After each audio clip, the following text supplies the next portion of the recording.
మీ destination ఏదైనా ప్రపంచంలో ఏ మూల ఉన్నా CN travel explore the world your way. America అధ్యక్షుడిగా డొనాల్డ్ ట్రంప్ ఎన్నిక కావడంతో భారత విద్యార్థులకు యుఎస్ వీసాలు కష్టమేనన్న ప్రచారం జోరందుకుంది. ఈ నేపథ్యంలో ఇండియన్ స్టూడెంట్స్ ప్రత్యామ్నాయాలు వెతుక్కుంటున్నారు. కెనడా, ఆస్ట్రేలియా, బ్రిటన్ దేశాలలో ఉన్నత చదువులకు ప్లాన్ చేసుకుంటున్నారు.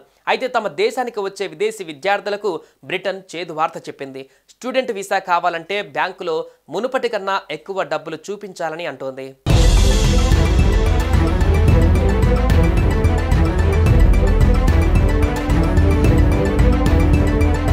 ఉన్నత విద్య కోసం బ్రిటన్ వెళ్లాలని భావిస్తున్న విద్యార్థులు ఇక నుంచి అధిక నిధులు సమకూర్చుకోవాల్సిందే.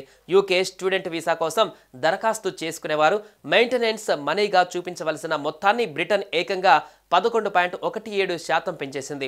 2025 జనవరి నుంచి ఇది అమల్లోకి రానుంది.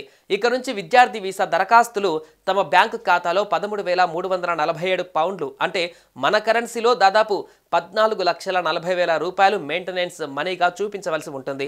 28 రోజుల పాటు వారి బ్యాంకు ఖాతాలో ఈ నగదు ఉండాలి. ఇప్పటి వరకు ఈ మొత్తం 12,000 పౌండ్లు అంటే 12,90,000 రూపాయలుగా ఉంది.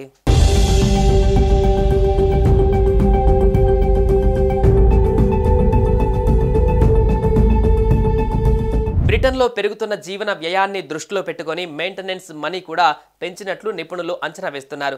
లండన్ వెలుపల చదవాలనుకున్న విద్యార్థులకు కూడా మెయింటెనెన్స్ మనీ 11.05% వరకు పెరిగింది.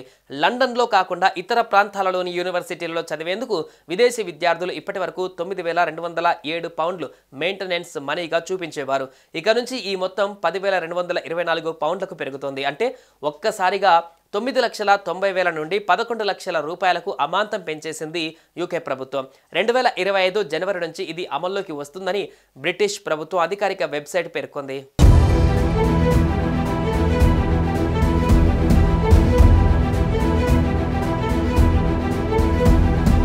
యూకే స్టూడెంట్ వీసాల నిర్వహణ ఖర్చులు పెరిగిన నేపథ్యంలో బ్రిటన్ వెళ్లాలనుకునే భారత విద్యార్థులు మరిన్ని నిధులు సమకూర్చుకోవాల్సి ఉంటుందని నిపుణులు చెబుతున్నారు. తమ ఆర్థిక వ్యవహారాలను మరింత సూక్ష్మంగా ప్లాన్ చేసుకోవాలని సూచిస్తున్నారు.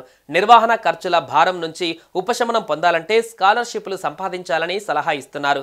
విదేశాలలో చదువు పూర్తయిన తర్వాత బాగా సెటిల్ అయితే తాము పెట్టిన పెట్టుబడి సద్వినియోగం అయినట్టేనని career mosaic joint managing director Manisha Zaveri పేర్కొన్నారు.